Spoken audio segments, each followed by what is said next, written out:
साथ इस वक्त दीपक चौरसिया जी हमारे न्यूज डायरेक्टर और साथ में आपको बता दें संजय सरकार टीएमसी से हमारे साथ जुड़ रहे हैं। आप दोनों के पास बारी बारी से आते हैं, स्वागत है। दीपक जी, पूरे संबोधन के बाद आपको क्या लगा? क्योंकि प्रधानमंत्री ने बहुत, कहा जाए कि हर एक पहलू से ये कन्विंस करने की कोशिश की है कि हमारी जो ईमानदार कोशिश थी उसको विपक्ष ने पूरी तरीके से खत्म करने के लिए कदम उठाया। ये पाप है, ये मौका था, ये बहुत बड़ा महिलाओं को अधिकार देने जा रहा था, लेकिन इस कांग्रेस ने और विपक्षों ने इसकी भ्रूण हत्या कर दी। बिल्कुल, शब्द इसमें भ्रूण हत्या है, शब्द इसमें क्षमा भी है, क्योंकि प्रधानमंत्री ने देश की महिलाओं से माफी मांगी है। लेकिन इसका जो अहेड रोड मैप है, जिसको आगे समझा जाए संजय, वो ये है कि प्रधानमंत्री ने अपने इस संबोधन के दौरान जता दिया कि वो इसके लिए प्रयास छोड़ेंगे नहीं। अब इसके लिए क्या रोड मैप होगा, मेरे पास सूत्रों से जो जानकारी है कि एक बार फिर से सरकार 543 के आधार पर जो है वुमेन रिजर्वेशन देने की कोशिश कर सकती है। होता है नहीं होता है ये बिल्कुल अलग बात है, लेकिन प्रधानमंत्री ने देखिए किस खूबी के साथ, क्योंकि प्रधानमंत्री अपने वक्तव्य कला के बहुत माहिर हैं, उन्होंने किस खूबी के साथ कांग्रेस को घेरे में खड़ा किया, कांग्रेस को जो है वो सुधार विरोधी बता दिया, और साथ ही साथ उन पॉलिटिकल पार्टीज को भी नहीं छोड़ा जिनका एक बड़ा चंक जो है लोकसभा के अंदर है। खास तौर पर उन्होंने जिक्र किया समाजवादी पार्टी का, उन्होंने जिक्र किया कांग्रेस पार्टी का, उन्होंने जिक्र किया टीएमसी का, उन्होंने जिक्र किया डीएमके का। अब टीएमसी और डीएमके तो इसलिए क्योंकि इन दोनों राज्यों के अंदर चुनाव है, और समाजवादी पार्टी इसलिए क्योंकि समाजवादी पार्टी सबसे बड़ा राज्य है, और समाजवादी पार्टी जो है वो 2027 के मतलब अब से कुछ महीनों बाद ही उत्तर प्रदेश के अंदर चुनाव होने जा रही है। तो प्रधानमंत्री अपने अटैक के अंदर भी बड़े पॉइंटेड थे।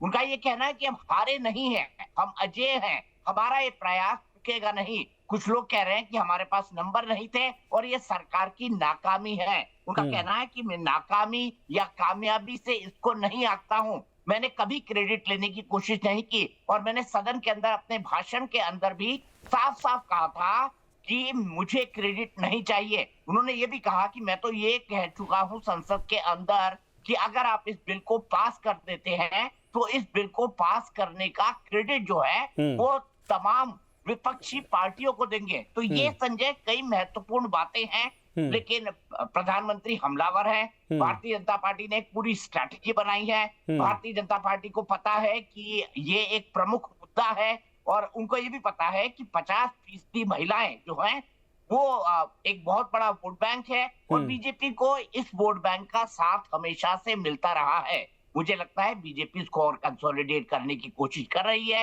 विपक्ष का नैरेटिव ये था कि इसके बहाने पिछले दरवाजे से डिलिमिटेशन लाया जा रहा है, और डिलिमिटेशन लाकर 850 सीटें करके भारतीय जनता पार्टी जो चुनावी परिदृश्य है उसको पूरी तरह से बदल देगी, और इसका कोई निश्चित फॉर्मूला भी नहीं है। तो वो ये कह रहे हैं कि हमने महिला आरक्षण बिल नहीं गिराया, हमने तो परिसीमन जो करना चाहते थे 2011 की जनसंख्या के आधार पर उसको गिराया है। अब ये सवाल खड़ा होगा संजय कि 2023 के अंदर जो बिल आया था उसमें भी बात की गई थी 2021 में जो पेंडिंग जनगणना है जो अब 2026 के अंदर शुरू हुई है, और डिलिमिटेशन कमीशन की। लेकिन एकाएक प्रधानमंत्री को ये लगा कि ऐसा होते होते तो 2034 हो जाएगी, इसीलिए वो 2029 के अंदर महिलाओं को ये आरक्षण देना चाहते थे। जाहिर सी बात है महिलाओं के वोट बैंक को और कंसोलिडेट करना चाहते हैं, जाहिर सी बात है परिवारवादी पार्टियों पर वो आक्रमण करना चाहते हैं, और जाहिर सी बात है दो ऐसे राज्य, आप देखिए ये भी देखिए ना, ममता बनर्जी महिला मुख्यमंत्री और महिला उनका बहुत बड़ा वोट बैंक, दूसरी तरफ डीएमके और एआईएडीएमके। आपको पता है जे जयललिता जो एआईएडीएमके की सुप्रीमो थी, जिनका निधन असामयिक हुआ था लंबी बीमारी के बाद।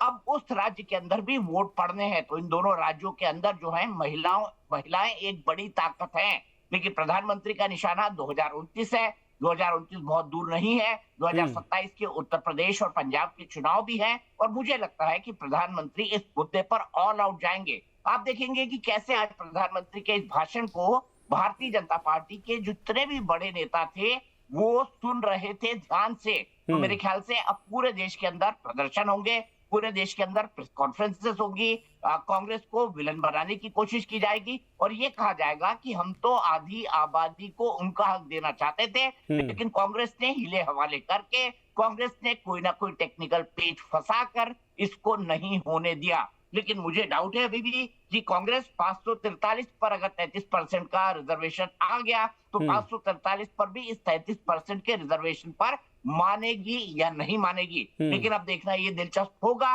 कि मोदी जी इतने कड़े स्टैंड के बाद अब महिलाओं को आरक्षण मिल जाए, इसके लिए क्या कदम उठाते हैं संजय। नहीं, बिल्कुल सही आपने कहा। और देखना ये, चूंकि प्रियंका गांधी ने ये बात तो कही थी कि भाई 543 पर लेकर आइए, तो हम सहमत हैं, लेकिन आप डीलिमिटेशन पर भी प्रधानमंत्री ने समझाया कि इसको मुद्दा बनाकर गुमराह किया जा रहा है देश को। लेकिन हमारी मंशा क्या थी? सभी राज्यों को बराबर हिस्सेदारी के साथ सबका विकास करने की, वहां की महिलाओं को, आधी आबादी को हिस्सेदारी मिल जाती। ठीक है सर, मैं आता हूं। हमारे साथ डॉक्टर पलक वर्मा कांग्रेस से जुड़ रही हैं, साथ में आशुतोष झा भारतीय जनता पार्टी से जुड़ रहे हैं। दीपक सर, मैं चाहूंगा कि आप भी अगर चाहें तो सवाल ले सकते हैं, लेकिन संजय सरकार, पहला सवाल मेरा आपसे यह होगा कि प्रधानमंत्री ने टीएमसी पर भी हमला किया, नाम लेकर हमला किया और महिला विरोधी बताया, साथ में भ्रूण हत्या करने का इल्जाम भी लगा दिया महिलाओं के अधिकार का आपके ऊपर। देखिए, हम जब बोलेंगे तो शायद मिर्ची से थोड़ा दूर हट जाइएगा कि हम जब बोलना चालू कर देते हैं तो बहुत मिर्ची लग जाता है। जो 2023 में सितंबर महीना में जब लोकसभा में महिला बिल पास हुआ था, 554 मतलब फेवर में थे और 2 विपक्ष में थे। ठीक है, तो महिला बिल पास हो गया था। अचानक का हो गया फिर महिला बिल के ऊपर में मोदी जी को अचानक हो गया, क्योंकि बिल नहीं पास करना था, इसको डिलिमिटेशन का तरीका से आना था। क्यों? उनको मालूम हो गया है जब भारतीय जनता पार्टी को जो जमीन है पैर से धीरे धीरे निकाल रहा है, और ऊपर से एप्स्टीन फाइल, सुब्रमण्यम स्वामी फाइल, मानसी सोनी फाइल, ये चारों तरफ से मोदी जी को घेर लिया है। यहां से निकालने के लिए मोदी जी सोच रहे हमको तो कुछ बनने पड़ेंगे, 100 चूहा खा के बिल्ली चली हौज वाला कहानी हो गया है। इनके पार्टी में इतना भ्रष्ट है, भ्रष्ट मतलब कुलदीप सेंगार से लेके, रामदुलाल से लेके, कुणाल पांडे से लेके, आपको मणिरत्नम से, रेभान्ना से लेके, कितना बार रमेश ये से लेकर हम कितना नाम लेंगे, नाम लेते लेते तो मैं थक जाता है। ये चारे भ्रष्टाचारी और मतलब जो क्या रेपिस्ट इसके पार्टी में सर, तर्क पे आइए ना। आपकी मिर्ची में तीखापन नहीं रहा, मुझे लगा आपने मिर्ची का एक विश्लेषण किया तो वाकई में ढंग से तरीके से तर्क देंगे, वो तीखापन नहीं है। बीजेपी तो हावी है फिर आप पर। मिर्ची यूनिवर्सिटी, नहीं म्यूनिसिपल, आप मिर्ची यूनिवर्सिटी के अंदर में एंट्री मत लीजिए। मैं आपको कह रहा हूं मिर्ची यूनिवर्सिटी के अंदर मत एंट्री। हम तो बोल रहे हैं 100 चूहा खा के बिल्ली चली हज में, इतना महिला को ऊपर मैंने शोषण हुआ, जौन शोषण से लेके इतना अत्याचार हुआ, एप्स्टीन फाइल से लेके, ये अपने को पीछे कुछ भी कहीं भी जोर दे रहे हैं आप लोग, कहीं भी जोर दे रहे हैं आप लोग। नहीं, कहीं भी जोर दे रहे हैं, किसी के ऊपर भी कोई भी आरोप। ये यहाँ से अपने को ये अपने को सती सावित्री बंगाल में, नहीं, सती सावित्री क्या है? समझने के लिए कहाँ का मुद्दा, कहाँ की बातें हो रही है, कहाँ से कौन सी फाइल आप जोड़ दे रहे हैं? कुछ भी बोल रहे हैं। एप्स्टीन फाइल जो झूठ है, फिर वही बात, मुद्दे पर आइए। देश की महिलाओं का विरोध आप लोगों ने किया है, बीजेपी ये कह रही, प्रधानमंत्री कह रहे हैं। संजय यादव जी, अगर आप हिम्मत है तो आप चैलेंज कीजिए। सर, प्रधानमंत्री की बातों का जवाब दीजिए। यहाँ वहां की बातों का तर्क नहीं देने आए हैं आप। पीएम ने जो कहा कि टीएमसी महिला विरोधी है, इस पर आइए। हत्या की है, क्या आपने महिला आरक्षण की भ्रूण हत्या की है, ये बताइए संजय सरकार जी, हाँ या ना? क्या आपने भ्रूण हत्या की है? ये सिर्फ नहीं है महिला बिल को नहीं, मेरे बंगाल में तो पहले जब 2019 में जब लोकसभा हुआ 42% महिला को हम टिकट दिए थे, 24 में भी हम लोग 35%, हम लोग का नगर निगम जो होता है उसमें 50% महिला को टिकट, नगर पंचायत। अरे तो देश में दिलाने की क्या दिक्कत है संजय दादा? यही तो कह रहे हैं, जब आप दे रहे हैं तो पूरे देश में दिलवाइए ना। आपकी नेत्री तो महिला है। के नाम पर डिलिमिटेशन करेंगे तो उसको खिलाफ हम लोग बिल्कुल लड़ेंगे, क्यों? उसको मालूम है जहां जहां भारतीय जनता पार्टी मजबूत है उसको तोड़ के 200 सीट बनाएंगे, वो आसानी से सत्ता में आने चाहता है। लेकिन ये होने हम लोग नहीं देंगे, होने नहीं देंगे।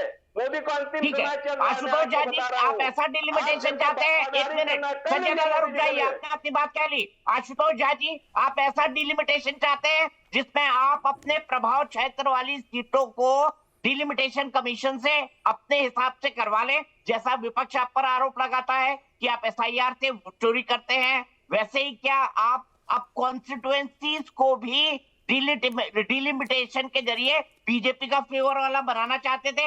ये संजय सरकार आरोप लगा रहे हैं। नमस्कार। और देखिए दीपक जी, विरोध में आज प्रधानमंत्री मोदी जी के संबोधन के बाद जो पूरे विपक्ष का चेहरा है वो पूरे राष्ट्रवासियों के समक्ष उजागर हुआ है। उन्होंने सभी विषय पर विस्तृत रूप से अपनी जानकारी, अपने जो भी पक्ष है वो रखे। विपक्ष का जो महिला विरोधी चेहरा है वो भी उजागर होकर आया है, और विपक्ष का तो यह रवैया है, प्रधानमंत्री मोदी जी जो भी करेंगे उसका विरोध करना है। वो समाज के भी वर्ग के हित में हो, इनको उससे लेना देना नहीं है। वो समाज के किसी भी वर्ग के कल्याण के लिए प्रधानमंत्री मोदी जी प्रयास करे, विपक्ष उनका विरोध करेगा। अभी पश्चिम बंगाल में चुनाव चल रहे हैं, मैं पश्चिम बंगाल की भूमि से ही अभी बात कर रहा हूँ। अभी तृणमूल कांग्रेस के जो यहाँ पर संजय सरकार जी चिल्ला रहे हैं और बहुत सारे नाम गिना रहे हैं, पश्चिम बंगाल की जनता ने तो इनके चेहरे को देखा शेख शाहजहां के रूप में, संदेश खाली में। पश्चिम बंगाल की जनता ने आरडी करीम के चेहरे पकड़ा देखा, गया है, और ऐसी वो संस्कृति भी पकड़ा गया है, और ऐसी संस्कृति वाली पार्टी। देखिए संजय जी, चिल्ला सुन तो देखिए लीजिए सर। पश्चिम बंगाल के, आप स्टूडियो में गुंडागर्दी मत करिए। संजय जी सुन आप लीजिए। चैनल पे गुंडागर्दी मत करिए। संजय जी पश्चिम सुन बंगाल के लीजिए। राजनीति में आपकी गुंडागर्दी हमने देखी है। संजय सरकार जी पश्चिम सुन बंगाल के राजनीति लीजिए। में आप गुंडागर्दी करके चैनल पर गुंडागर्दी मत करिए। संजय जी, संजय दा, आपको मैं ससम्मान सुन रहा था। आप अपना पार्टी का कल्चर यहाँ मत लाइए। आप अपनी पार्टी का कल्चर जो गुंडागर्दी का यहाँ मत लाइए। अरे भाई, आपका अलोकतांत्रिक चेहरा का है यहाँ पर लेकर आ रहे हैं। थोड़ी सी सभ्यता रखिए, हमसे बहुत आप सीनियर है। नहीं, नहीं, एक सेकंड। बहुत सीनियर है, थोड़ी सी सभ्यता रखिए। क्या पॉलिटिकल, क्या इनका कल्चर है समझ में नहीं आता। संजय जी एक सेकंड, संजय जी एक सेकंड, संजय जी पॉइंट पर आइए सर। ये वो आरोप नहीं, बीजेपी से सीधा सवाल है दीपक सरकार के, क्या डीलिमिटेशन के नाम पर खेल करने की तैयारी थी? इसका जवाब लीजिए। यहां वहां क्यों घूम रहे हैं आप आशुतोष जी? नहीं, मैं कह रहा हूँ नहीं, चूंकि इन्होंने ऐसा कहा कि पश्चिम बंगाल भारतीय जनता पार्टी के संस्कृति पर ये सवाल कर रहे थे, तो इसलिए मैंने इनके चेहरे को उजागर किया। डिलिमिटेशन वाली जो विषय है उस पर विपक्ष पूरी खोखली बात कर रही है। वो कह रहे हैं कि हम, अरे एसआईआर करते तो कहते कि उनके वोटर का नाम काट रहे हैं। डिलिमिटेशन की बात की तो कह रहे कि हम अपने प्रभाव के लिए काम कर रहे हैं। इनका प्रभाव है कहाँ? जो भी कार्य होगा तो आज कहीं ना कहीं जनता के मन में पश्चिम भाजपा है, तो भाजपा के हित में वो कार्य दिखती है इनको। विपक्ष कहीं है नहीं ग्राउंड पर, विपक्ष कहीं है नहीं ग्राउंड पर, तो उनको ऐसा लगता है सब भाजपा के हित में हो रही है। नहीं तो मैं आपको इसलिए ये कह रहा हूं कि आपने एसआईआर के नाम पर पश्चिम बंगाल के एसआईआर में बूथ में जाकर काम किया है आपने भाई साहब? बूथ में जाके काम कीजिए, आपको पता चलेगा। एक एक पेज पे मैंने बीएलए के रूप में काम किया। मैंने बीएलए के रूप में काम किया है। आपका जीरो सीट है बंगाल में, वही कह रही हूँ, जाकर बाकी सारे बीएलओ से भी पूछो, बीएलओ भी दुखी थे। अरे मैंने खुद बीएलए के रूप में काम किया। सुनिए, बीएलओ के रूप में काम किया या जैसे भी पार्टी के लिए आप लोगों ने काम किया, विपक्ष का यही कहना है कि यही चुनाव आयोग की टीम डिलिमिटेशन आयोग जो होगा उसके साथ मिलकर इस तरीके से कर सकती है। प्रियंका गांधी ने यह कहा था, कई और नेताओं ने कहा था कि भाई अगर आप लोग 543 के हिसाब से लेकर आइए तो हम तैयार हैं, लेकिन सीटें बढ़ाएंगे तो वहां पर खेल किया जाएगा, क्योंकि बीजेपी अपने हिसाब से सीटों को फिर पुनर्सीमांकन करके अपने आप को मजबूत करने की कोशिश करेगी। हमारे सारे मेहमान इस वक्त मौजूद हैं। दीपक सर, मैं आपसे आग्रह करूंगा कि समय कम है, इसलिए आप अपने सवालों को पूरा कर लें। हमारे साथ डॉक्टर पलक वर्मा कांग्रेस से हैं, आशुतोष झा बीजेपी से और संजय सरकार टीएमसी से। ठीक है, मैं सीधे पलक के पास जाता हूं। पलक, मुझे बताइए 543 पे 33%, क्या आप इसके लिए राजी हैं? क्योंकि आपकी सरकार 10 साल रही यूपीए की, 2004 से 2014 तक। आपने एक बार राज्यसभा के अंदर कोशिश की, लेकिन लोकसभा में आप डर के मारे ये बिल लेकर ही नहीं आए, क्योंकि आपके पुरुष सांसद नाराज थे कि अगर महिलाओं को 33% दे दिया गया तो पुरुषों की जो हैसियत है, पॉलिटिकल हैसियत है, वो कम हो जाएगी। ये भी तो एक हकीकत है ना, इसीलिए 3 दशक से बिल पास नहीं हुआ। दीपक जी, मैं शुरुआत करूंगी 1993 से। प्लीज 2 मिनट सुन लीजिएगा पहले। आप सभी जानते हैं कि पहली बार जो लोकल बॉडी इलेक्शंस में रिजर्वेशन लाया था 1993 अप्रैल और जून में, 73rd and 74th amendment Rajiv Gandhi ji के समय पे आया था। उसके तहत 15 लाख महिलाएं आज लोकल बॉडी और पंचायत में रिप्रेजेंटेशन दे रही है। उसके बाद हाँ, 2010 में बिल लाने का प्रयास किया था, परंतु हम असफल रहे थे।